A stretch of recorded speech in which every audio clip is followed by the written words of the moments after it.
Vamos a hablar sobre otra problemática que afecta a los jóvenes. La Policía Nacional ayer nada más advertía sobre el aumento de casos de estudiantes adolescentes que van armados a las escuelas y colegios, y en las últimas horas detuvieron a un joven de 15 años que llevó un arma, un revólver calibre 38, tenía en la mochila. Hoy fue al juzgado, Jazmín, y recibió medidas alternativas. Sí, él fue beneficiado con la prisión preventiva, pero ya para adentrarnos más en el caso en particular, este joven se encontraba ya en horario de salida del colegio en la tarde del lunes, cuando en una barrera policial sobre la avenida 21 proyectada Casilleros le controlan la mochila. ¿Qué sucede? Dentro de la mochila se encuentra este revólver, el calibre 38.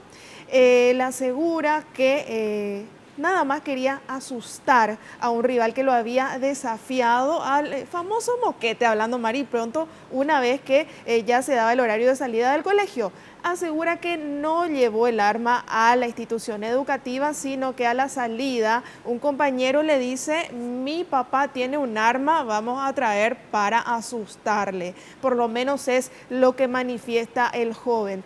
Quien está bastante golpeado es el padre. Lo estuvo acompañando, en todo momento en este trámite en el juzgado. Asegura que el joven hace deportes, es futbolista, que generalmente vuelve ya cansado de las prácticas a la casa, que no están vicios, y atribuye este hecho a la mala junta, al grupo de amigos. Esto es lo que mencionaba el padre. Se desafiaron, que se iban a encontrar a la salida del colegio. Y ellos salieron y uno de sus compañeros le dijo: mi papá tiene un arma, vamos a ir a traer para asustar, le dijo. Y se fueron. Se fueron a traer el arma y por suerte, así eso fue lo que pasó, ¿verdad? Que Descubrió que estaba esa arma en la mochila. el arma estaba en la mochila, es cierto, estaba el arma en la mochila de mi hijo, pero no se encontró por mi hijo la mochila. La mochila tenía, otro muchacho tenía la mochila.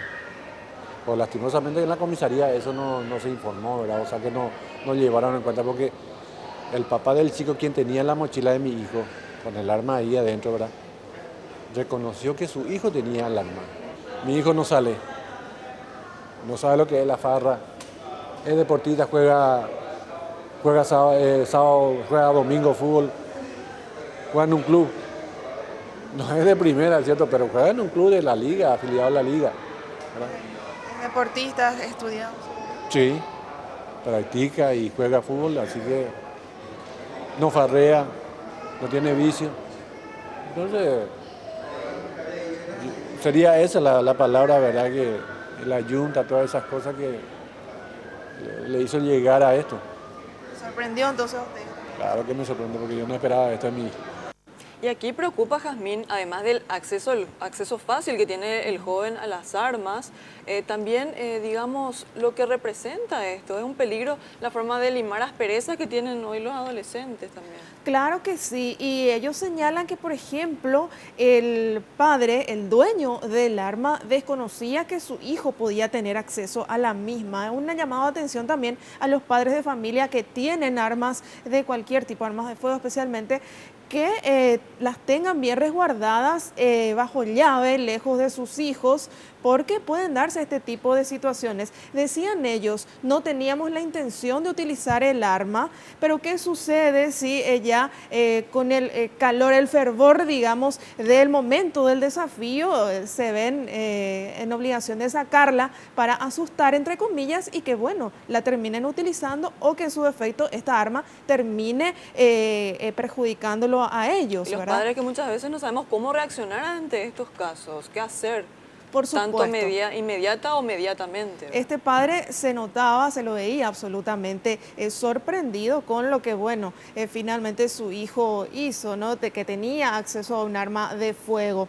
Al respecto también, la abogada del menor hablaba acerca del caso y, por supuesto, cómo fue que finalmente se lo beneficia con una prisión domiciliaria. Actualmente el chico está con prisión domiciliaria, que es lo que la Fiscalía había pedido. la jueza se ratificó en este tema, ¿verdad? Pero nosotros le habíamos dicho de que queríamos que el chico vaya al colegio, porque no es tampoco frustrarle ya a esta altura, ¿verdad? Pues tiene 15 años. Entonces la jueza nos dijo que podemos en el transcurso de la semana traer las constancias correspondientes, en donde digan que el chico está realmente haciendo el primero de la media y le va a dar restricción horaria para que él vaya al colegio, como es menor, ¿verdad? La ley es un poquito más leve, vamos a decir, porque es menor y no podemos dejarle a él así para toda la vida marcarle, ¿verdad? Entonces se le da un proceso, ¿verdad? Que dura como mínimo 6 meses, el proceso de la investigación. En ese transcurso, ¿verdad? Nosotros vamos a ver si podemos traer testificales, podemos documentales, en donde consten cómo es el chico, ¿verdad? Y bueno, esta es la situación. Un poco también hay que tener en cuenta la llamada de alerta que desde la Policía Nacional incluso se realizaba, porque hubo aparentemente ya varios casos este año de niños, adolescentes que van con armas de todo tipo en la mochila. Me imagino que también van a agudizar los controles sobre este tema. Muchas gracias, Jamín, por este completo informe.